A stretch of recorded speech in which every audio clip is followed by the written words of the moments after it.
फिर मैंने इसे महसूस किया, मेरे माथे पर पानी की एक बूंद। मैंने मन ही मन कामना की कि यह सब मेरी अपनी कल्पना है जो मेरे साथ छल कर रही है। हालांकि अगली लहर एक ऐसी तेज बारिश थी जिसने मुझे और मेरे साथ साथ सभी को छिपने के लिए मजबूर कर दिया। यह बहुत बढ़िया है। मुझे अभी अभी बताया गया है कि मैंने अगले साल के लिए अपनी छात्रवृत्ति खो दी है और इसके अलावा अब बारिश हो रही है जैसे आसमान गिर रहा हो। मुझे बारिश से नफरत है। मेरी त्वचा पर इसका एहसास, हवा में इसकी गंध और इसकी आवाज, इसके बारे में सब कुछ मुझे बीमार कर देता है। मेरे आसपास के लोगों की तरह मुझे भी निकटतम सबवे स्टेशन पर शरण मिल गई। ऐसा लग रहा है कि बारिश रुकने में अभी बहुत समय लगेगा। मैं इसके रुकने का इंतजार करने के अलावा कुछ नहीं कर सकता। जब मैं वहां खड़ा था और अपनी चिंताओं और नकारात्मक विचारों से जूझ रहा था, तो मुझे अपने गाल पर गर्म नमी महसूस हुई। जब मैंने इसे पोंछने के लिए अपना हाथ बढ़ाया, तो मुझे एहसास हुआ कि मैं रोने लगा हूं। बकवास। यह सबसे बुरा है। जबकि अन्य लोग बारिश से बचने के लिए स्टेशन के अंदर चले गए, मैंने खुद को स्टेशन के प्रवेश द्वार के पास दीवार के सहारे अपनी पीठ टिकाकर बैठा पाया।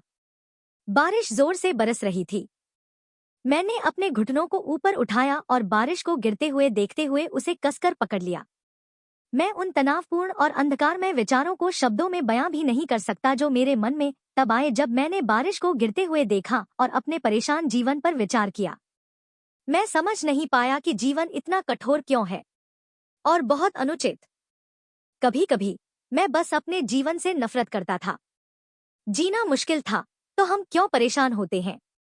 उस समय धीरे धीरे हो रही बारिश रुकने लगी। काले बादल छंटने लगे और कुछ रोशनी चमकने लगी। मैंने पहली बार जमीन से ऊपर देखा जब से मैंने खुद को एक गेंद की तरह सिकोड़ना शुरू किया था। अचानक मेरे सामने मेट्रो स्टेशन के सामने गगनचुंबी इमारत की पूरी लंबाई में फैली बड़ी स्क्रीन पर उगते सूरज का दृश्य दिखाई दिया। हालांकि यह सिर्फ स्क्रीन पर था, लेकिन मुझे लगा कि उगता हुआ सूरज बहुत ही मनमोहक रूप से सुंदर था। भोर के समय सूरज ने धीरे धीरे आसमान को रोशन किया और गहरे नारंगी, गुलाबी और लाल रंग एक साथ मिल गए। अगले दृश्य में बच्चों को आजादी से दौड़ते हुए और फिर अपनी माताओं की गर्म बाहों में जाते हुए दिखाया गया। उनके चेहरों की मुस्कान प्यार और बेहतर भविष्य की उम्मीद से भरी हुई थी। मैंने देखा कि कई माताओं और बच्चों की जोड़ियां एक दूसरे को कसकर गले लगा रही थी और मुझे लगा कि मेरे दिल में एक गर्मजोशी भरी भावना घर कर रही है। अंतिम दृश्य में एक गोलमटोल छोटे लड़के का चेहरा क्लोज शॉट में दिखाया गया था। मैंने देखा कि वह मुझे देखकर आंख मारने से पहले प्यार से मुस्कुराया, जैसे कि उसे कोई रहस्य बताना हो। मुझे समझ में नहीं आया कि क्यों, लेकिन उस पल में मुझे लगा कि वह मुझे यह बताने की कोशिश कर रहा था कि अगर मैं बस धीरज रखूं तो सब ठीक हो जाएगा।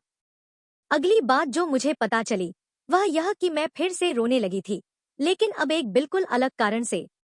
अंत में मुझे यह भी याद नहीं रहा कि वह विज्ञापन मुझे क्या बेचने की कोशिश कर रहा था। हालांकि मुझे विज्ञापन का हर दृश्य बहुत स्पष्ट रूप से याद था। यह एक बेतरतीब और अविश्वसनीय बात लग सकती है, लेकिन कभी-कभी सबसे छोटी और सबसे बेतरतीब चीज आप पर इतना बड़ा प्रभाव डाल सकती है। जब मैंने वह विज्ञापन देखा तो मुझे भी ऐसा ही महसूस हुआ। मैंने अपनी आंखें बंद कर ली और महसूस किया कि मेरे दिल की गर्मी मेरे पूरे शरीर में फैल रही है और मुझे जीवन दे रही है। विज्ञापन बनाने वाले व्यक्ति को शायद कभी पता नहीं चला कि उसके काम ने मुझ पर कितना प्रभाव डाला। विज्ञापन के निर्माता को शायद कभी पता नहीं चला कि उसके काम ने उस दिन मुझे कैसे बचाया। मैं ऐसे विज्ञापन और फिल्में बनाना चाहता हूं जो एक दिन लोगों के दिलों को छू सकें और शायद किसी की जान भी बचा सकें, ठीक वैसे ही जैसे उस विज्ञापन ने उस दिन मेरी जान बचाई थी। यही मेरी प्रेरणा और प्रेरणा है। मैं चाहता हूं कि मेरा काम लोगों और उनकी भावनाओं से जुड़े। मैंने पूरे विश्वास के साथ कहा। मैंने जो भी कहा उसका मतलब था। पिछले कई सालों से मैं इस बारे में सोचता रहा हूं कि मैं अपने जीवन और अपने करियर में क्या करना चाहता हूं। जब भी मैं इस बारे में सोचता हूं, मेरा दिमाग हमेशा उस पल की ओर चला जाता है जब मैंने पहली बार वह विज्ञापन देखा था। यह मेरे दिमाग में इतनी गहराई से बैठ गया था कि मैंने इसे इंटरनेट पर खोजा और पता लगाया कि इसे बनाने वाली कंपनी कौन सी है। एक बार जब मुझे वह जानकारी मिल गई तो ऐसा लगा जैसे मैंने मन ही मन यह निर्णय ले लिया था। चाहे यह क्षण भर में हुआ हो या मेरे मस्तिष्क के अवचेतन मन ने इसे अच्छी तरह से सोच लिया हो, मुझे नहीं पता। हालांकि मैंने अपने करियर सर्वेक्षण फॉर्म में पहले ही लिख दिया था कि मैं विज्ञापन और फिल्म निर्माण में काम करना चाहता हूं। मेरी पहली और एकमात्र पसंद कंपनी थी जेसन एंड हिल्स।